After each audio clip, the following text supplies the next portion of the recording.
Good afternoon and welcome to our weekly Lunch Bite webinar series. My name is Brooke Heiser and I'm the Marketing Coordinator for Interface Systems. Lou Smith, our Director of Consulting Services, will be presenting on shortcuts to enhance efficiency in Microsoft Teams. Please use the Q&A toolbar for any questions you have during the presentation and we'll be sure to answer them. Thank you for joining us and enjoy the webinar. Hello everyone, my name is Lou Smith. I'm a member of the Interface Systems team. Thank you so much for taking the time out of your schedule today to join us for our webinar.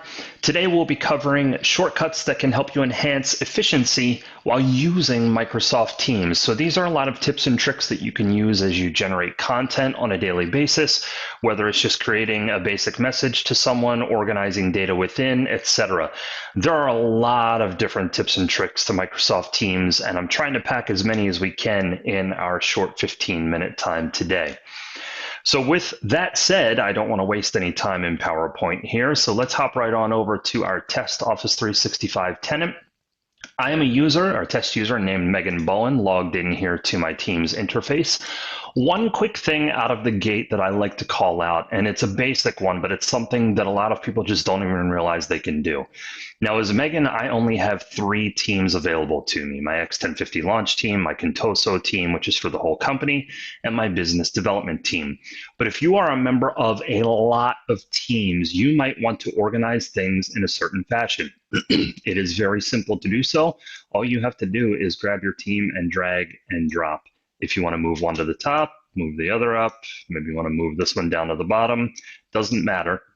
You can organize it however you are interacting with your team. So if there's 3 teams that you're in every single day, put them at the top of your list. Very basic tip and trick that you can use. Now let's hop into creating content in Teams itself. And one of the big pieces that we get into is conversations of, do I use email? Do I use Teams? Well, then you get an email that, this would be fantastic for Teams, but I don't want to summarize this whole email in Teams. One other little known fact is you have the capability to take a message, any email that you receive, and forward it over into Teams. In order to do so, you need to figure out what channel within your team you want to place that message. So if I want to place my message in my general channel, I simply need to obtain the email address for that channel. Every channel has its own unique email address. To get it, simply click on the ellipsis right next to the channel name, select Get Email Address. It will automatically have it highlighted for you as soon as it pops up here. Go ahead and choose Copy. And then swing on over to your email. And I'm just going to pick this one. Looks like Enrico, oddly enough, shot me an email that said, here's some keyboard shortcuts for Teams. So what I want to do is take this message and forward it. And I'm just going to paste in that email address and send her along. Excellent. So if I hop back over into my Teams interface, click off, click back on just to refresh it here, you can see that my message has popped up in, and I can see the entire thread of that message. Now, this is a basic example. Many times you have emails that have incredibly long threads with a lot of information shared within. Those are the ones where you're really going to get the benefit in doing this process. But let's say that you want to do the inverse, and you want to take a channel message thread and send it to someone in email. You can very easily do this, and let's actually see if we can find a good thread here that we can pick. This one has a bunch of replies, so we'll just go ahead and pick this usability testing one. And I'm going to go ahead and share to Outlook. So simply click on that ellipsis, share to Outlook. It'll bring up a quick Outlook interface, and you can pick whomever you would like to send it to. So I'm just going to send it over to Enrico since he's the one sending me everything. And go ahead and click send. Now, before I do that, if you scroll down, you'll see exactly how that message is going to show up, just like the thread that you have within Teams. Very nice how it retains not only the details of the message, but the parent-child relationship as well. So you see your primary message, and the reply is indented to the right so you can see all of that. Really maintains a very nice look and feel when you send it across. So if I go over to my friend Enrico over here, who I have open in a different window, And let's grab him and go over to his email. You can see the message that Megan just shot over to him, and here is that email. Came through just as we saw in our preview, and you can actually just go ahead and click Go to Teams if you wanted to head straight over to that thread in Teams also. Great way to share data back and forth between email and Teams. But one of the other bigger questions we receive is, if I'm going to post a message in Teams, I might want to place it in multiple locations, not just within the channel where I'm posting. This is absolutely something that you can do now, an enhancement that was released earlier in the year. The easiest way to do it is, instead of just formatting or adding a message in your conversation log here at the bottom of Teams, click on the format icon, that's the little A with the pencil next to it. Open that up, and at the very top of the message, you will see Post in Multiple Channels. Simply click on it and start going through and picking what channels you want to post that message in. So if I wanted to post this across all of the channels within my team, I can do this in other teams as well. Doesn't matter. Go ahead and add them in. Testing post to multiple channels. Here you go. Go ahead and hit send. So obviously you can see it posted within the channel where I was, which was the design channel. But if I come over to general, I see the exact same message. If I come over to my next channel, so on and so forth. All of the channels that I selected, I have the capability to post that message across all of them. This is a fantastic way to share a specific message if you're trying to get it out to specific channels and areas that might need access to the data that you're trying to share. One of the other big things that I find that's frustrating for me, and this is maybe me just being a little bit picky, but I know several folks that have loved this one. If you're familiar with embedding a link in your text, so if I was going to compose a message here, and let me actually open it in my format box here. Here is a link to Teams keyboard shortcuts.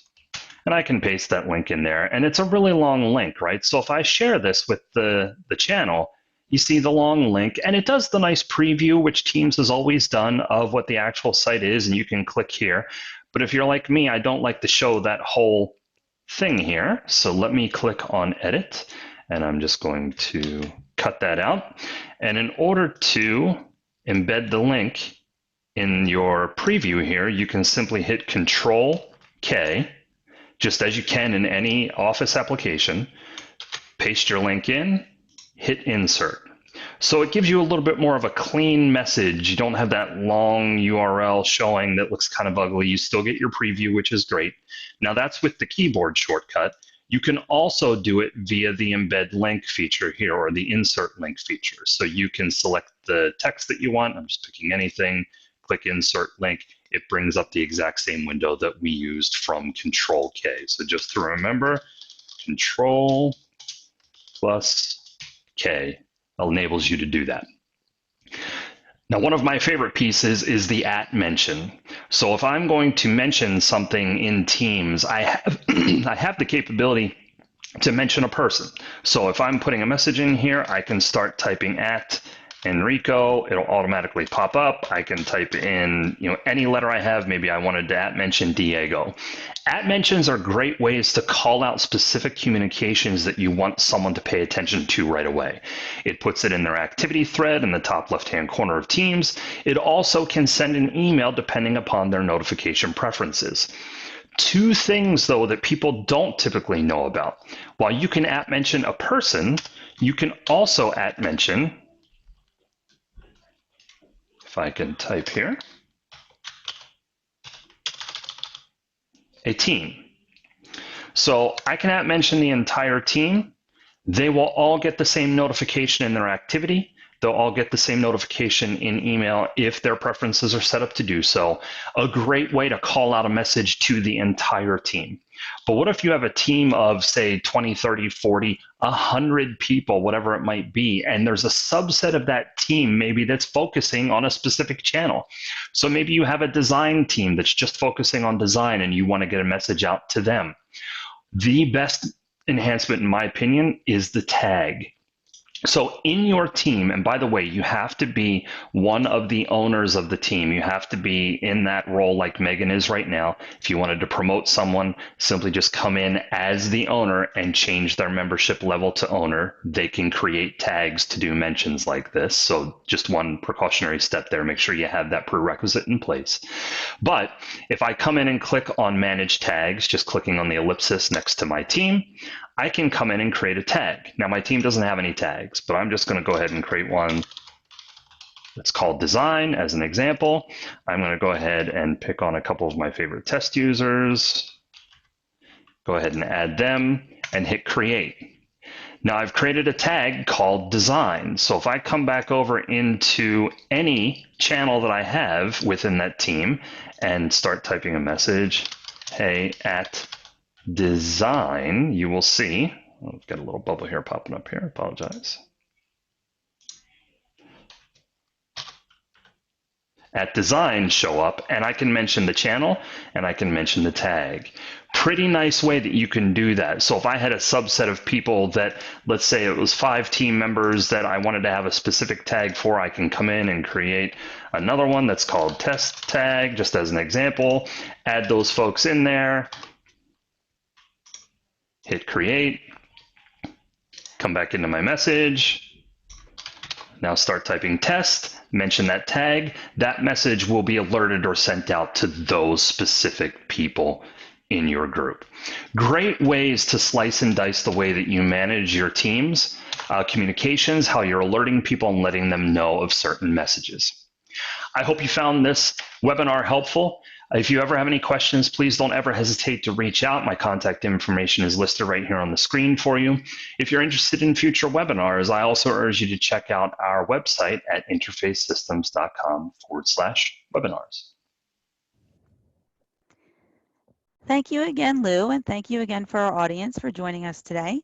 As always, questions are welcome using the Q&A chat feature, so please don't hesitate to use that feature for us. If you have any questions following the webinar and you want to follow up with Lou, please don't hesitate to do that. You can reach him at lsmith@interfacesystems.com. Lou, we'll open the floor up to any questions. Great, thank you, Brooke. There's one thing that I forgot to mention there, and somebody actually hit this to me in a private message. I alluded to keyboard shortcuts a couple of times, but I didn't show them. So let me just swing back over to my test tenant here real quick and show you a quick tip in order to get to that. So in order to access the keyboard shortcuts, and there are a lot of them in Teams, it's very simple. Whether you're in the browser or in the locally installed version of Teams, simply hit Control, period.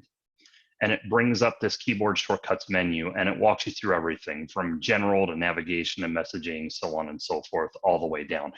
There are a lot, and people aren't supposed to memorize this entire list, but there are a lot of people that really truly enjoy keyboard shortcuts. So if you ever wanted a quick reference to that, just remember hit Control, period on your keyboard, and it'll pop up this menu. Let's see here.